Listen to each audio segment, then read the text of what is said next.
አዩ ማች የሚያደርግ ነገር አለውና የጥቁሩ ከቀበቶ ጋር ከምኑ ጋር እቺን ጠብቄ ነው የምጠቀመው። የግድ ብራንድ መሆን የለበትም፣ የግድ ውድ መሆን የለበትም። ግን ማቹን ጠብቀሽ ፋሽነብል ውስጥ ለመግባት ስትለብሺ ያው እንደዚህ ፈካ ብለሽ ተወጫለሽ ማለት ነው። ግምታውን ይሄ አለባበስ ስንት ሺዎችን ወርዝ ያደርጋል? ብራንዱ እዚህ ጋር እንደምታዩ ነው። ኢትስ ሃይ ኳሊቲ ብራንድ ነው። ማክሲመም ከጫማው ከነምኑ 90 እስከ 100 ሺህ ብር ከ90 እስከ 100 ሺህ ብር ያወጣል። አለባበስ በጣም ወርዚት ነው። አሁን እናወራም ያው ዳይመንዱ ድሮ የተወራለት ነገር ስለሆነ ወደዛ ከሄድሽ ወደ 2 ሚሊዮን ብር ሊገባ kabajamtoota daawwattoota chaanaalii Oromiyaa Infoo bakkuma jirtanitti nagaa jaalalaa fi fayyaa isin hawwam viidiyoowwan hedduu qabadhee isin dhufee jira hamma dhumatti isin bohaarsaa isinis hamma dhumatti ana waliin ta'a odeeffannoowwan hedduus qabadhee isin dhufee jira. Mansuur Jamaal ni beeytu abbaa qabeenyaati akkasumas Oromoodha sabboonaadha. Namni kun qophii tokko irratti uffanni an uffadhe kun gara qarshii 90,000ti yoo daayimandiitti dabalan miliyoona 2 kan jedhu ibsee kan amma viidiyoo ilaaltanii jirtanii akkasumas dubartii wayitis uffanni kiyya 200 jetteerti takkammoo dubartiin takkas 200 jetteerti. Mee viidiyoo namoonni sadii qophii tokko irratti jemmuu isaanii haala gatii uffanni isaan uffatan meeqa akka ta'e jemmuu gaafatamanii deebii isaan kennan kana waliin haa ilaallu. Mansuur Jamaal irraa eegalee hanga Mansuur Jamaal miliyoona 2 kan itti aanu ammoo 200 mee waliin haa ilaallu. ማች የሚያደርግ ነገር አለውና የጥቁሩ ከቀበቶ ጋር ከምኑ ጋር እቺን ጠብቄ ነው የምጠቀመው። የግድ ብራንድ መሆን የለበትም፣ የግድ ውድ መሆን የለበትም። ግን ማቹን ጠብቀሽ ፋሽነብል ውስጥ ለመግባት ስትለብሺ ያው እንደዚህ ፈካ ብለሽ ተወጫለሽ ማለት ነው። ግምታውን ይሄ አለባበስ ስንት ሺዎችን ወርዝ ያደርጋል? ብራንዱ እዚህ ጋር እንደምታዩ ነው። ኢትስ ሃይ ኳሊቲ ብራንድ ነው። ማክሲመም ከጫማው ከነምኑ 90 እስከ 100 ሺህ ብር ከ90 እስከ 100 ሺህ ብር ያወጣል። አለባበስ በጣም ወርዚት ነው። አሁን እናወራም ያው ዳይመንዱ ድሮ የተወራለት ነገር ስለሆነ ወደዛ ከሄድሽ ወደ 2 ሚሊዮን ብር ሊገባ ይችላል ማለት ነው። በጣም ተውበሻል። ምንድነው የውበትሽ ሚስጥር? ምን ልበልሽ? ማለት እንደዚህ ቀሚስሽን ውብ አድርጎ ይሰራልሽ? ሀላ ዲዛይን ቲጂ ሀላ ዲዛይን ከሜካፕሽ ጸጉርሽ ስንት ፈጀ? I guess it will be like 200 ምናምን 200 ምናምን ሺህ ብር እሱ ወርዝ በጣም ቆንጆ ሆነሽ ስለቀረብሽ በጣም ይገባዋል። በአጠቃላይ እንደዚህ ውብ ሆነሽ ለመምጣት ምን ያህል ገንዘብ ፈጀ? አረ ምናልባት 2000 ደርሶ አይደርስ።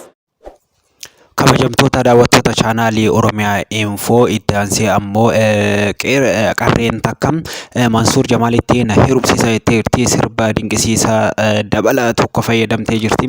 Sirba sunis sirba tibbana kana baheedha. Mansuur Jamaalis daawwataa ittiin bohaaraa turee jira. Qarreen tunis Mansuur Jamaalitti na hirubsiisaa jettee jirti. Mee viidiyoo baay'ee namatti tolu kana wajjumaan ilaallee walitti haa deebinu waliin tura.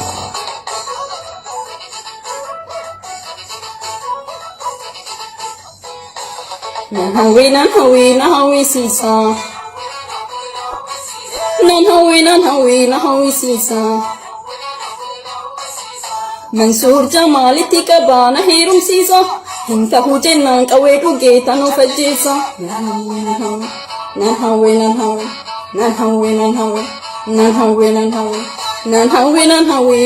sisa. Mansuur Jamaal itti qabana heerum sisa. Nan hawi sisa. Mansuur Jamaal itti qabana heerum sisa. Mansuur kiyamo Tubeela harka diamond dishamo. Mansuur kiyamo kabajamtoota daawwattoota chaanaalii Oromiyaa Infoo amma immoo itti aansinee artistii kennaa qaalii kan Oromoof jecha wareegame Hacaaluu Hundeessaa fi sabboona Oromoo Ustaaz Raayyaa Abbaa Mancaa walaloo Zalaalam Abarraa tokko yommuu wajjin walaleessan viidiyoo mul'isuu tokkotu jira. Mee viidiyoo kana waliin ilaallee walitti haa deebinu.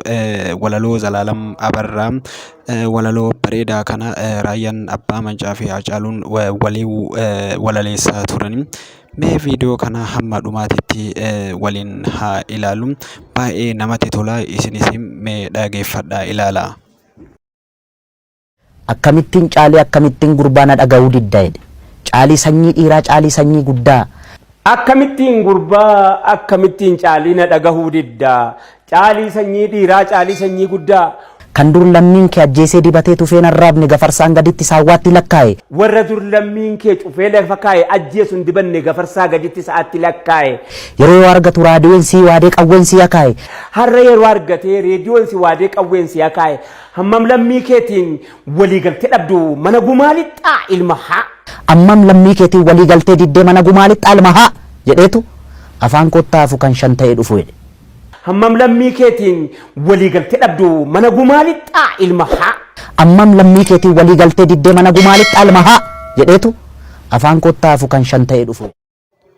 kabajamtoota daawwattoota chaanaalii Oromiyaa Infoo waan hanga ammaa na daawwataniif baay'ee galatoomaa maatii keenya ta'aa sabiskiraayib godhaa viidiyoolee hedduu viidiyoolee akkanaa kan isiniif dhiyeessutu isinis chaanaalii kana sabiskiraayib godhaa waan na daawwachaa turtaniif galatoomaa horaa bulaa sabiskiraayib gochuu ammoo akka hin daganne ilmaan Oromoo.